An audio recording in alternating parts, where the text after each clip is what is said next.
I'm here today to talk about the new Indiana foil. This foil was developed by Indiana to basically cover subfoiling, surf foiling, wake foiling, kite foiling, and wind foiling.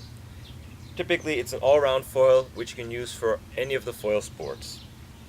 It's a hybrid foil with aluminum fuselage and mast parts, the standard plate, and the wings are carbon sandwich. What's quite cool about this foil is the mast to wing connection system. There are fullers running along the fuselage which connect right in to the wing, which really give the wing maximum amount of surface area and hold. So the wing to fuselage connection is super strong. The screws, all they really do is hold the wing on the fuselage to prevent it from sliding back and forth, but the torsional stiffness and the connection is amazing. Both wings have an anhedral, which means they curve down. Specifically, this is done for the back wing to prevent the back wing from breaching, especially when you're close to the surface of the water when you're surfing in the wave. Another cool thing about the Indiana foil is that all the screws are M8 hardware, which means you use one tool to put it together at a time. You don't need to switch tools. It's all one Allen key for an M8. You have two screws holding on the front wing, two screws on the back wing, two screws holding the fuselage to the mast, and another two holding the plate to the mast. And again, the mounting hardware to the board on the track system, again, are M8 screws. So only one tool, and it's a standard tool and very easy to get a hold of. Okay, so for whom is this foil useful for? Typically, this is a great beginner foil.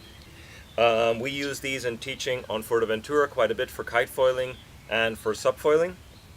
The front wing has a span of 86 centimeters and a very wide chord of 28 centimeters. This makes the wing extremely stable and extremely slow on the takeoff, which means you can take off at about 5 to 6 kilometers of speed and the foil will ride stably, which makes it an amazing foil to learn on.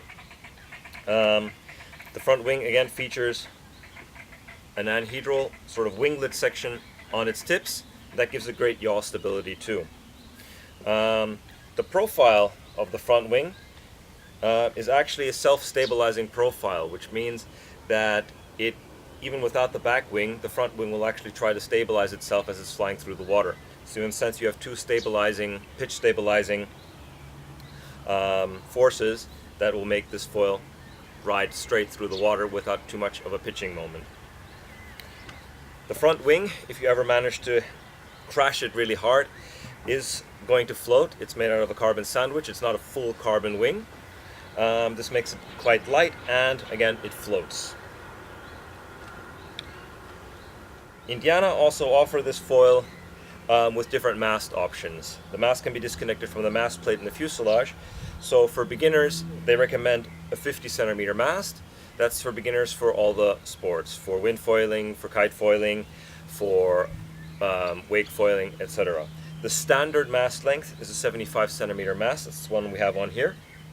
Indiana will also offer a carbon mast in 90 centimeters for people who are going to kite and wind foil with it and want a lighter mast. Indiana also offer the foil with a full range of accessories.